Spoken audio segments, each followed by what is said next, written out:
What's up, guys? It's TechnoViking23 coming to you today with a little bit of Friday gaming commentary. Going to be covering quite a few topics on this video. I've actually been sick for the last few days. My voice probably sounds like crap. I had a really nasty sinus infection that I'm just now finally starting to kind of get over a little bit. So kind of been unable to make videos the last few days. I do apologize if I kind of snort or do anything or inhale weird or if I sound nasally. It's just mainly because I'm still a little bit sick and still coming down from rather nasty sinus infection in the middle of summer, no less. So that kind of sucks. Anyways, guys, a lot of news this week, especially with Destiny. You guys, I'm sure, have been seeing my Destiny videos that I've been doing the last few days, and have got a pretty good response from most of those for the most part. Bungie is really just digging themselves in a huge hole here recently, in terms of, it's just their game having some problems between, them and Activision. There was the whole Luke Smith interview thing. That video I did had probably one of the biggest responses I've had in a while. I had well over 2,000 views on that already. So appreciate all the comments and support and viewership there. But they actually did finally come out Wednesday, and Bungie issued their little apology. They did their weekly update. They did say they were going to be making some more announcements for what they're doing for players, for day one players.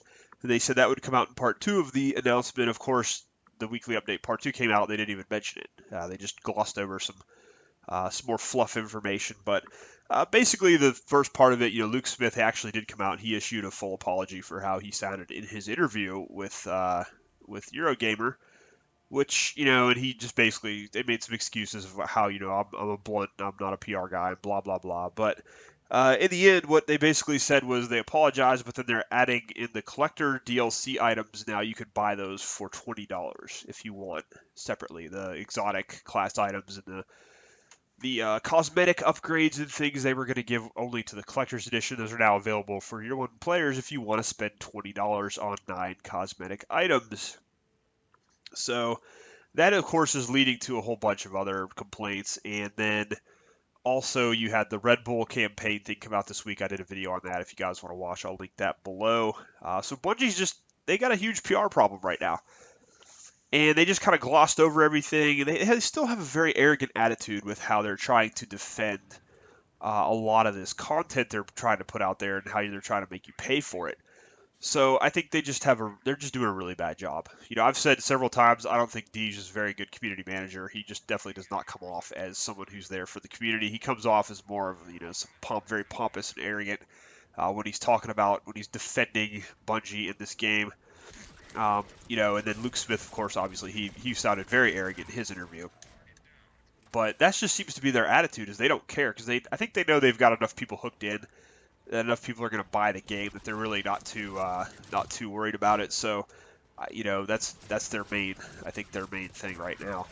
But yeah, anyways, I have my own thoughts to this $20. I think it's a little ridiculous, and my main reasoning behind that is they're offering cosmetic items in the game now for $20, and if you think about it, you probably spent $20 on the House of Wolves and also on the Dark Below DLC. So Bungie is now basically saying, we value 3 class items, 3 shaders, and 3 dance emotes. We value that now as much as a content package, a DLC content package, which has strikes and PvP maps and new weapons and all kinds of stuff. So they're basically saying now the value of your $20 is for cosmetic items. I think that's a big, big mistake for them to make that kind of comparison. They didn't say that, but that's basically by having the price structure that way is basically what they are doing. So I personally have a different thing I think about this. I think what's actually going to happen is I think Bungie is basically just paving the way for microtransactions in Destiny by announcing this $20 content package that you can buy to get the basically just cosmetic items in the game. I think that's what they're doing. If you read through the contract they have with Activision, it basically does say in there that they can implement microtransactions anytime they want to in the game in terms of Activision. So I'm really kind of shocked it hasn't happened yet. But I think what this is they're trying to appease the day one players who wanted the collector's edition items without having to spend $80, which they've sort of accomplished. But they also are going to test this out to see how many people purchase it And if a lot of the Desticles and everybody, just the brainwashed fans, just jump in and buy all this $20 stupid cosmetic DLC, then they'll know they've got a new platform they can use to make money. And that's really all Activision. If you guys, I say this all the time, but if you haven't figured it out by now, Activision is they're very greedy. They just want to make money. They don't care about the quality of their game. They don't care about their gamers. Just look at what they're doing with World of Warcraft, and the way they're really screwing up the community and the player experience with World of Warcraft. They just want to make the most amount of money they can and milk something. Call of Duty, also a perfect example of that, how every single Call of Duty game that's come out since Modern Warfare 2 has pretty much been the exact same experience. They really don't care about the players. They just want to keep creating the same thing over and over again to milk money out of their player base. So again, guys, I apologize for the nasty 6 sounds, but that's pretty much all that I think they're doing with this. Is it's going to be a test bed, and if this works, if enough people buy the $20 content package, I think you're going to see microtransactions make their way into Destiny very, very soon, because that's definitely something Activision would probably love to do. But yeah, so again, I think it's kind of hilarious. My whole opinion of the apology they made, it was like, oh, we're sorry, we screwed up, guys, blah, blah, blah, now give us more money. That is basically exactly what I read into that apology. That's the way they came off, at least to me. I know you'll hear a lot of different opinions on that, but overall, I think it's just been we can all agree, I think, even if you're a diehard, staunch defender of Bungie and of Destiny, I think you almost have to admit at this point, they've had an absolutely abysmal week for PR. They've had a terrible week for the relationship between their gamers and this game. So I think you have to admit that at this point. If you can't, then I think you're just in denial. But honestly, I think Bungie needs to fire whoever their PR director is, if they even have one at this point, because it just doesn't seem like they know what they're doing. So that's one thing. And another thing too, I get a lot of people that ask me all the time. They're like, "Do you just hate Bungie? You're always so negative." Guys, you know what's funny? I don't hate Bungie. Well, at least not this. I don't hate the Bungie that used to be. The Bungie we have now, guys, I have to explain this a couple times to people, but it's not the same Bungie that it was before. Now, I'm a day one Halo Combat Evolved player back on the old school Xbox. I have been a huge fan of Bungie. I was a Bungie fanboy for about 10 years, all up through Halo Reach. Loved all their games, loved the way they managed their community, loved everything they did with most of their games. Now, what you guys have to understand is a lot of those people who were at Bungie, I know some of the major people went over to work on Destiny. A lot of them stayed at 343 to keep working on Halo. I know some of the bigger guys obviously went over, but that whole Destiny, fun-loving company, like, community-oriented company, that went away a long time ago when they separated from Microsoft. You can definitely tell that. They've become a lot more, I guess, I don't want to say they sold out, but they've definitely become a lot more like one of those companies who basically sells out for money. Pairing up with Activision was a great example of how they did that. And no matter how much Deej tries to show off on those little, you see those YouTubers who do we got to go visit Bungie videos, they're doing the tour, no matter how much Deej tries to show off and make it seem like they're still that same fun-loving company, I definitely don't think that they are. They act like they're so proud of Destiny, yet when you go into their studio, all their stuff is from Halo. It's like, oh, look at the past. This is what we did before. This is really the only thing we're proud of. And I have to think some of the guys who are at Destiny are still at Bungie, who worked on Halo for 10 years, I'd have to almost think some of them are kind of ashamed with what Destiny has become and what they've done with Destiny. But maybe not. I don't know. Maybe I'm being optimistic with that, but you never know. But I think people just need to realize that this is not the same Bungie that made Halo. This is a completely different company with a lot of new employees, a lot of new faces. When Joe left in 2013, that was the big downfall of Destiny, pretty much. So maybe we'll see him. He's back with Microsoft, oddly enough. Microsoft was so terrible that Bungie had to leave, but a lot of their people actually went back to Microsoft. So that's kind of interesting. But and, for a second here, what I wanted to do is actually, since I mentioned 343. Now, I give 343 a lot of crap on my channel because of the way they botched the Master Chief Collection, because of the way they've sort of handled Halo. And Halo is a gaming series that is much beloved to me. I love the Halo series. And like I've said a couple times, Halo 4 is kind of a mixed bag. The main problems with Halo 4 were just the multiplayer issues from 343's perspective. They just really tried to make it too mainstream, tried to change it up quite a bit. Now, the one thing I give 343 credit for, though, all the time, if you look at them, the way they respond to criticism about their game and just basically complaints about their game, they're very proactive. Master Chief Collection was an absolute disaster when it came out. But, they fully came out right at the get-go and they said, look, guys, we know this game is bad. We know it's got multiple problems that are plaguing it. This is what we're doing to fix it. And they basically were giving daily updates on Twitter, daily updates on their forums, daily updates on all, any type of media they could. They were giving updates on what they were doing to fix the game, what they were going to do for fans of the game to make up to them. There wasn't this radio silence that you get from Bungie, which is basically anytime there's a problem with their game or a big time reaction from their community, they kind of just bury their head in the sand and hope it goes away. And then if it's enough of an uproar like this past couple weeks has been, then they'll do this whole little here's our apology thing. But I think what you saw happen here was basically they just had so much. They had the DLC pricing problems, they had the Luke Smith interview, they had the Red Bull stuff. They honestly couldn't ignore it. If they had said nothing, it would have just been a really huge disaster for them in terms of community relations. But Bungie just does not really do a whole lot with their, in terms of communicating with their community. That's one of the biggest problems they've had with Destiny. They don't really tell you what they're working on. They don't really tell you what's going on with the game behind the scenes. They just sort of change things at will and try to force players to play the game the way they want to. And I read an interesting article in Game Informer about Halo 5, which is coming out. Now, guys, I've been a little optimistic about Halo 5. I know I should probably temper my expectations, but I actually think 343 is going to get this one right. And at this point, they kind of have to. But they actually interviewed one of the big higher-ups at 343, and she basically said, she fully admitted they screwed up Master Chief Collection. She said, we should have just made a Halo 2 Anniversary separate game. We should have just redid the games as a separate package on each game, instead of just trying to make this. They said they were a little too ambitious, and they basically didn't give it enough time. But they didn't, they just tried to rush it out. She fully admitted all this, which I thought was pretty crazy. You'll never hear that from Bungie. You definitely will not. And she kind of acknowledged that, hey, we screwed up with the fans. We know the community's really upset with us. We really have to make it up to the community. We have to do what we can to make Halo 5 an amazing experience and get back to what Halo used to be. So, I think 343 is oddly kind of funny because, like I said, I give them a lot of crap, but I also give them a lot of credit when I think they deserve it. I think they're probably right now one of the few examples left of how to handle community relations. They really... And I know they've lost a lot of the diehard Halo fans, but the way they handle their damage control, it's like they kind of get it. You have to try to keep the players updated. You have to keep them, apprised of what's going on. You can't just go into this whole radio silence or just do these surprises with these patch notes. Where you talk about a patch, then you release it, and there's like 20 hidden things in that patch to piss off players that you didn't tell anybody about. So.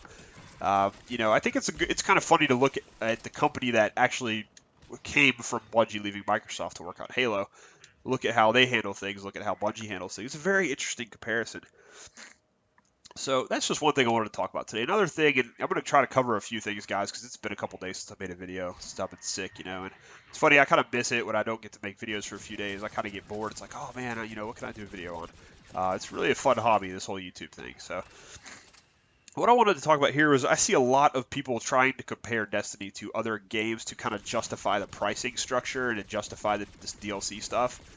You got to stop doing that. The most problem I see is people do compare it to MMOs. Now, I know I've said Destiny is like an MMO several times in my videos, and it is. It's a game that really wants to be an MMO. It just doesn't. It has many problems that keep it from being that.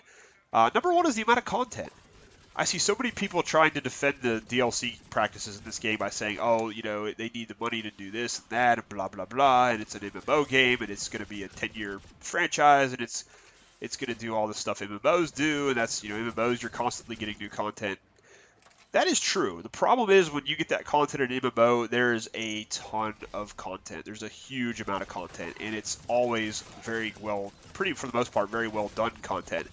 When an MMO initially launches for $50 or $60, you get an absolute ton of initial stuff to do in the game.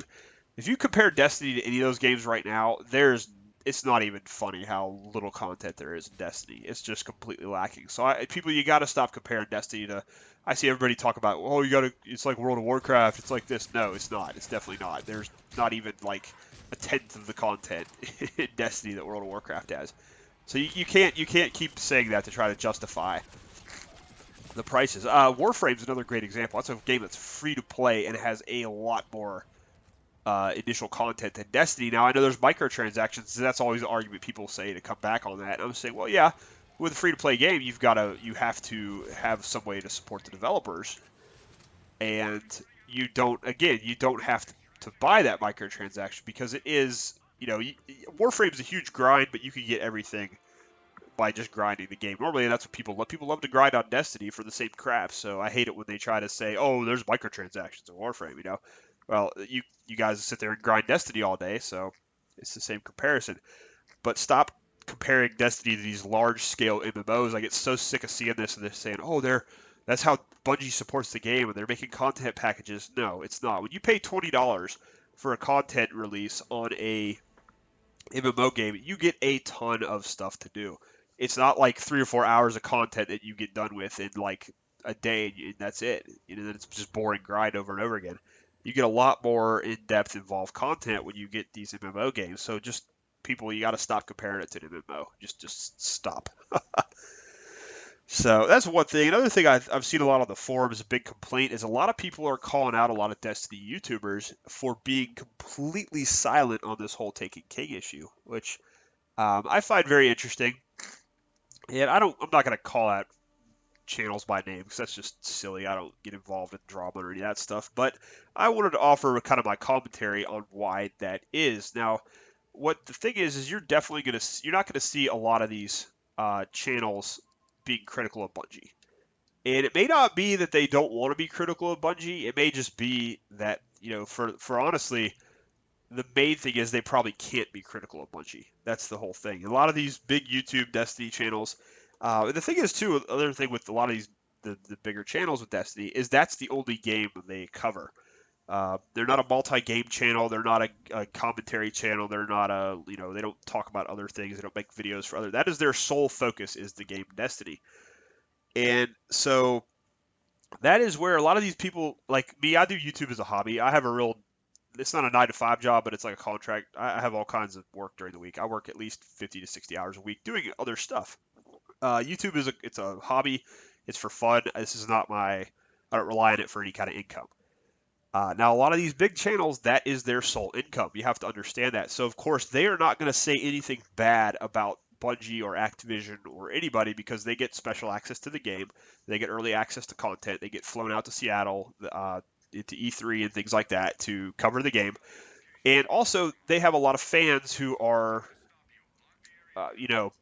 that love the game for whatever reason. Like I said, if you enjoy the game, good for you.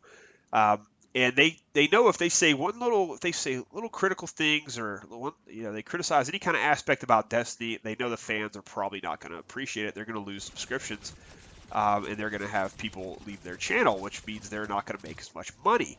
And then also, if they do say critical things about it, then they will lose their special access to Bungie. They will lose their special access to the game content, and they won't be able to offer that exclusive content leading up to DLC releases. Like you guys know, before House of Wolves came out, I was doing some videos like how to get ready for House of Wolves and all this other stuff. These other big Destiny channels basically were already showing you content from House of Wolves and say, here's the new PvP maps, here's the new content, here's the new stuff. Obviously, I don't have access to that because I'm not a big channel, and I probably wouldn't anyways because I'm one of those people who I speak my mind about things. I'm not going to sell out to basically, try to pimp out a game and get more sales for a company or anything like that. But you guys have to realize that's what you're going to get from a lot of these channels is they are never, even if they want to, that's the thing. A lot of these players or these big Destiny YouTubers, they may want to say bad stuff about the game. There may be stuff about the game that they don't exactly like, but they're never going to admit that because they can't. Because, like I said, it's their sole source of income. If they say anything bad about Destiny, they lose subscriptions, they lose the support from Bungie and Activision, and then they basically, that's basically it. They don't make as much money off of it, and they have a problem. They're going to have a problem making income. And one YouTuber I will mention about this, where you can obviously see what this in practice is, Angry Joe. Angry Joe is one of my favorite YouTubers. I love him because he's just blunt. He tears these companies to shreds when they screw us over. He gives great gaming reviews. He's one of the few people on YouTube left, I think, today that has not sold out. And a lot of people complain that he doesn't do enough reviews anymore, but I don't care. It's his channel; he can do what he wants. But I just love his attitude towards gaming, towards these big, big, very lucrative companies who think they can screw players over.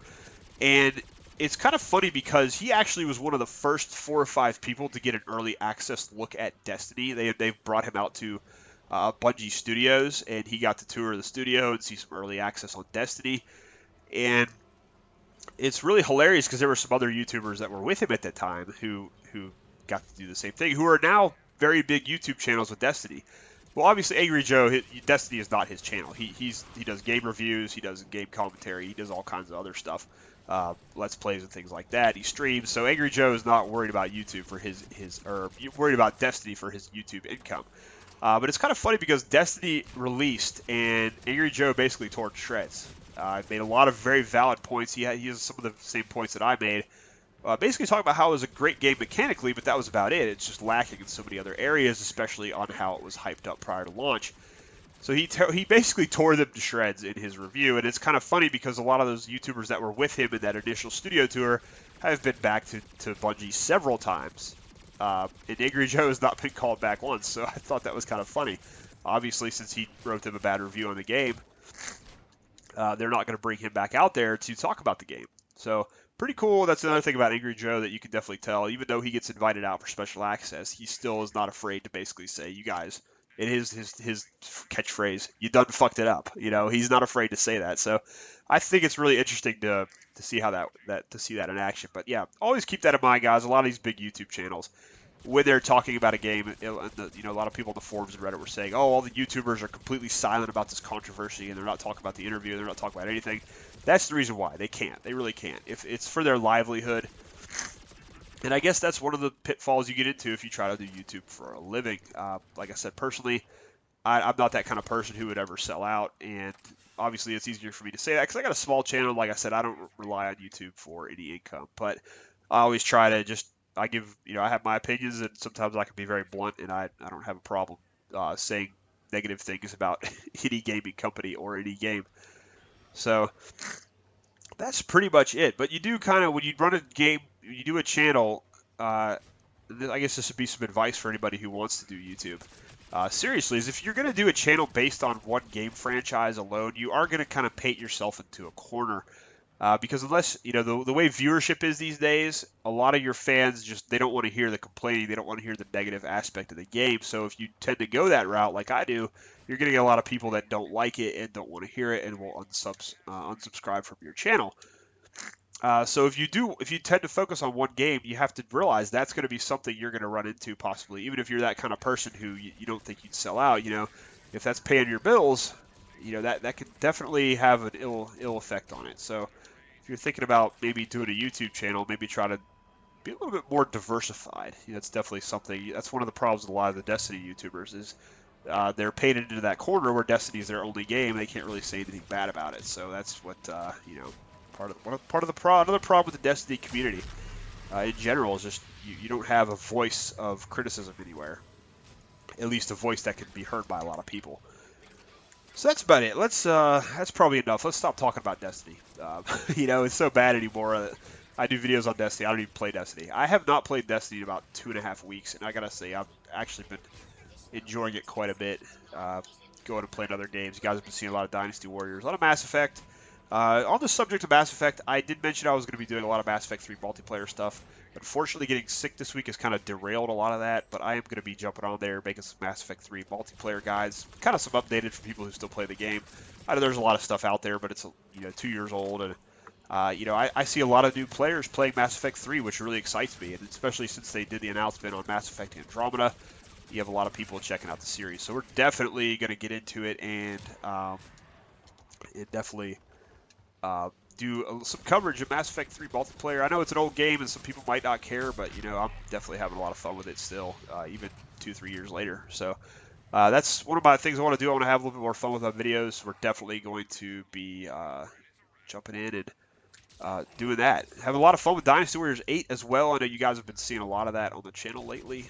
Very fun game, even though it's kind of just a mindless button masher. It's very, very fun and very very fun game to play. So that's pretty much it on that aspect. I did recently hit 450 subs, so thanks guys for even though I've been kind of negative lately on the Taken King videos, I'm still getting a lot of subs from that, so I appreciate it. Hopefully, there's a lot of like-minded gamers who are finding my channel and are enjoying the content. I really makes me happy. Even though I'm, like I said, not doing this for a living, it's still nice to it's kind of humbling sometimes to know that so many people tune in and want to see stuff and want to watch, listen to my gaming commentary. So appreciate it, guys. Appreciate all the views and the comments, especially. We're starting to get a little bit more comments on my videos, which is great. I like to see the discussion. Thankfully, it's been pretty civil for the most part. Not no fanboy attacks from other channels or anything, but it's nice to have a civil discussion and what I call an adult discussion, because there's part of the problems with gaming these days. There's just so much of this kind of blind loyalty fanboy type thing where people just, if you don't agree with an opinion, they just flock to your channel and just trash talk and just say the most vile, vulgar stuff. It's just pretty hilarious. But I appreciate that most of you guys are pretty civil, and we have some pretty good commentary and discussion on the videos. So that's about it, guys. Like I said, I'm probably made you listen to my rambling sick voice here for too long, so I'm gonna probably jump off here now. I mean, pretty much said my piece. There was a lot of stuff I wanted to do a more in-depth video on Bungie's apology, but I think I kind of just covered what I felt like in this video, so no need to do that anymore. I don't want to give them any more publicity than they already get. So that's gonna do it for me, guys. Hope you guys have enjoyed the video. It is Friday, so I hope you guys are looking forward to the weekend, ready to have a good relaxing weekend. I know I am. I'm probably going to sleep in a little bit, just try to fight off the rest of this cold here, this sinus infection, to get back to normal so I can get back on a decent video schedule in terms of bringing you guys content. So anyways, guys, like I said, appreciate all the views, comments, and everything else. Hope you guys are having a great day, and I will see you again next time.